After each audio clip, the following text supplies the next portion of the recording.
तो किसान भाइयों, स्वागत है आपका मेरे चैनल ड्रैगन फ्रूट्स मेरठ में, जिसमें हम सारी बातें करते हैं ड्रैगन फ्रूट से रिलेटेड, सारी जानकारी आपको देते हैं ड्रैगन फ्रूट से संबंधित। तो चलिए आज की वीडियो हम शुरू करते हैं।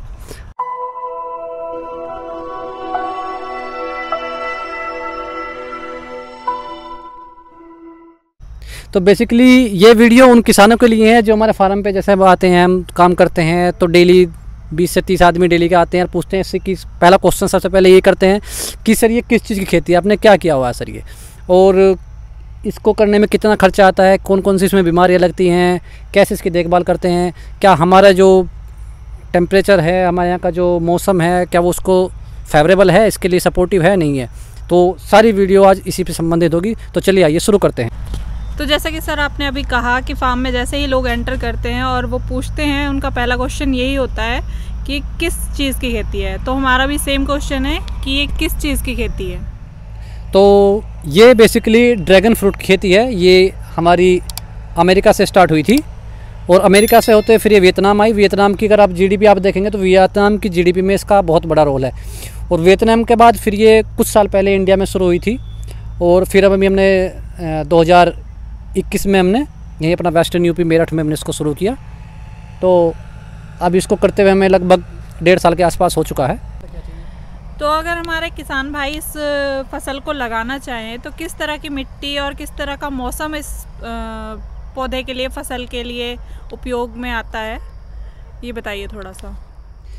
देखिए बेसिकली ये एक कैक्टस की वैरायटी है और कैक्टस को थोड़ी सी जो रेतीली मिट्टी होती है वो थोड़ी ज़्यादा पसंद होती है, क्योंकि इसको क्या है, इस प्लांट को अगर आप देखेंगे तो इसकी जड़ें मिट्टी में ज़्यादा नीचे नहीं जाती हैं। इसकी जड़ें आप देखेंगे तो मिट्टी में ऊपर ही रहती है थोड़ी सी। आप ये देखिए जैसे इसकी जड़ें तो नीचे अगर आप देखेंगे तो 6 इंच के 8 इंच के आसपास जाएगी और चौड़ाई में बात करेंगे तो 1.5-2 फुट तक अपना आराम से फैल जाती है। तो फेवरेबल जो होती है इसके लिए मिट्टी थोड़ी रेतीली ज़्यादा अच्छी होती है। और टेम्परेचर जो इसमें फ्रूटिंग का टाइम होता है या टेम्परेचर की बात करें तो 30 से 40 के बीच का इसका टेम्परेचर इसके लिए फेवरेबल होता है। लेकिन अगर आप यहाँ वेस्टर्न यूपी की बात करें, मेरठ की बात करें, तो यहाँ पे टेम्परेचर आपका देखिए 2-3 डिग्री तक भी जाता है मिनिमम सर्दियों में, और मैक्सिमम आपका गर्मियों में बात करें तो 47-48 तक भी जाता है। लेकिन उस टाइम में क्या होता है, उस टाइम में फल इस पर नहीं आएगा। फल आने का जो टेम्परेचर होता है इसका वही गर्मियों में 30 के ऊपर और अपना वही 40-45 तक था जो टेम्परेचर, उसमें फल आपका इजीली इसमें बड़े आराम से आता है। तो जैसे इसके फल की बात करें तो जो इसका फल है उसका साइज़ क्या रहेगा और जो इसकी मार्केट है वो कैसी है? तो अगर इसके हम फ्रूट की बात करें, साइज़ की बात करें, तो इसका साइज़ नॉर्मली देखें, मैंने बताया इसका साइज़ टेम्परेचर पर डिपेंड करता है। अगर गर्मी ज़्यादा होती है तो फ्रूट ज़्यादा ग्रो नहीं हो पाता, साइज़ ज़्यादा बड़ा नहीं हो पाता, वो टाइम से पहले ही पक जाता है। अगर आपको टेम्परेचर उसके लिए फेवरेबल है, यानी कि आपका 40-42 तक है, इसके आसपास तक का है, तो आपको फ्रूटिंग साइज़ का 500-600 ग्राम तक नॉर्मली चला जाता है। और रही बात इसकी मार्केट की, तो लास्ट ईयर तो हमारा सारा यहीं से रिटेल में ही बिक गया था सारा। लेकिन मार्केट इसका कोई भी मंडी आसपास, जैसे मेरठ में मंडी है इसका, आज़ादपुर मंडी है, साहिबाबाद मंडी है, तो कहीं भी मंडी में अपना आराम से ईजिली बिक जाता है। तो जैसे इसे लगाने की बात करें तो किस तरह से इसको हम लगाएंगे और कैसे मिट्टी को तैयार करेंगे इसके लिए, पौधे के लिए, क्या पोल का साइज़ होगा और किस तरह के पौधे इसमें लगाए जाते हैं? क्या इतनी लंबाई होती है जब से लगाते हैं इसको, या फिर छोटे होते हैं, किस तरीके के होते हैं?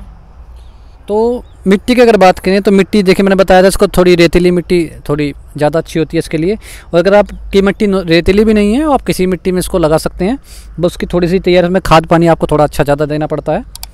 और अगर हम पोल की बात करें तो पोल का जो साइज़ होता है, अगर इसकी मोटाई और चौड़ाई की बात करें तो 3 इंच बाई 4 इंच का पोल रहता है इसमें। और हाइट की अगर बात करें तो हाइट इसकी 7.5 फीट पोल की हाइट होती है। और 7.5 फीट में आप 2 से 2.5 फीट आपका ज़मीन के अंदर और 5 फीट आपका ज़मीन के ऊपर रहता है, जिससे आप इजीली इसकी प्रूनिंग कर सकें, इसके हार्वेस्टिंग आप इजीली कर सकें। ये पोल आप देख रहे हैं तो इसकी हाइट थोड़ी ज़्यादा है, इसकी हाइट 6 फीट से भी ऊपर है, तो इसमें थोड़ी सी दिक्कत आती है। तो एक पोल पे आपके 4 प्लांट लगते हैं, ये चारों साइड एक प्लांट लगता है। तो इसकी अगर सिंचाई की बात करें, पानी के लिए बात करें, तो पानी इसका देखिए आप फ्लड वाटर भी इसमें यूज़ कर सकते हैं, लेकिन अगर ड्रिप करेंगे तो ड्रिप थोड़ा अच्छा रहता है। और ड्रिप पे आप गवर्नमेंट मोस्टली 90% की सब्सिडी भी मिल जाती है, तो ड्रिप में आपका कुछ ऐसा खर्चा भी नहीं आता और क्योंकि इसको पानी की रिक्वायरमेंट बहुत कम होती है, लेकिन थोड़ा जल्दी जल्दी चाहिए होता है, फ्रिक्वेंटली चाहिए होता है। तो अगर आप ड्रिप का यूज़ करते हैं तो बहुत ही अच्छा होगा, नहीं तो आप फ्लड वाटर भी इसमें आप यूज़ कर सकते हैं। कोई किसान अगर इसकी खेती करना चाहे तो कितना इसमें खर्चा आएगा? पर पोल के हिसाब से भी बताइएगा और पर बीघे के हिसाब से भी आप मुझे बताइएगा। तो अगर इसके खर्चे की हम बात करें तो शुरू करते हैं हम पोल से। जो पोल का खर्चा होगा हमारा वो लगभग 400 रुपये के आसपास का रहता है। पोल का साइज़ आपका 3 बाई 4 इंची और हाइट उसका 7.5 फीट, 2 से 2.5 फीट आपका ज़मीन के अंदर, 5 फीट ज़मीन से ऊपर। पोल की हाइट आप थोड़ा कम ही रखें, 5 फीट से ऊपर ना लें। 5 फीट से ऊपर अगर रहेगी तो आप ये देखें मेरे पास जो पोल है ये 5 फीट से ऊपर है, और इसकी अगर मैं यहाँ पे प्रूनिंग करता हूँ तो उसमें थोड़ी सी दिक्कत आती है। उसके लिए मुझे स्टूल या किसी चीज़ की ज़रूरत होगी, क्योंकि ये ब्रांचेस आगे आने वाले टाइम में थोड़ा सा बाहर की तरफ भी निकलेंगी। तो कोशिश करें कि पोल की हाइट आप थोड़ा सा कम रखें, 5 फीट के आसपास रखें। तो पोल का कॉस्ट आपका 400 रुपये। अगर प्लांट की बात करें तो 50 से 60 रुपये के बीच में प्लांट मिल जाता है आपको। 55 रुपये का आप आईडी लेकर लगा कर चलें तो 220 रुपये का आपका 4 प्लांट लगेंगे। तो 4 प्लांट की कॉस्ट 220, 400 प्लस 220, 600। फिर आपका आता है खाद का खर्चा और इसका गाड़ने का खर्चा। तो 30 से 40 रुपये उसको गाड़ने के लिए, और 40-50 रुपये आपके जो खाद पानी इसमें जिसकी मिट्टी की जो तैयारी होगी उसके लिए। तो 100 रुपये आपका ये हो गया। और फिर अगर बात करें इसकी जो बेस बनाने के लिए टॉप के लिए, जिसमें टायर लगाते हैं या कुछ आप RCC का बेस भी लगा सकते हैं। इसमें RCC का थोड़ा सा कॉस्टिंग थोड़ी ज़्यादा आती है, तो हमने इसमें कटा हुआ टायर लगाया हुआ है जिसकी कॉस्टिंग 30-40 रुपये के आसपास आती है, और 30-40 रुपये के आसपास आपका सरिये का खर्चा आता है। तो लगभग 100 रुपये के आसपास आपका ये खर्चा आ जाता है। तो टोटल अगर एक पोल की बात करें तो एक पोल आपका 800 से 900 रुपये में तैयार हो जाता है विद प्लांट। और अगर आप पूरे एक बीघे की बात करें, और अगर आप सेम यही डायमेंशन लेते जो हमने ली है, पोल टू पोल आपका 7.5 फीट, और जो लाइन है लाइन टू लाइन आपका 11.5 फीट, तो एक बीघे में आपके 100 पोल के आसपास आ जाते हैं। तो 100 पोल की कॉस्टिंग आपकी वही लगभग 80,000 के आसपास, और 1 एकड़ में आपका 4 लाख के आसपास का खर्चा आ जाता है। उसमें ड्रिप भी आप इंक्लूड कर सकते हैं, क्योंकि ड्रिप में गवर्नमेंट सब्सिडी देती है 90% की, तो ड्रिप में कोई खर्चा नहीं आता। बाकी आप फ्लड वाटर भी चाहें तो फ्लड वाटर भी चला सकते हैं।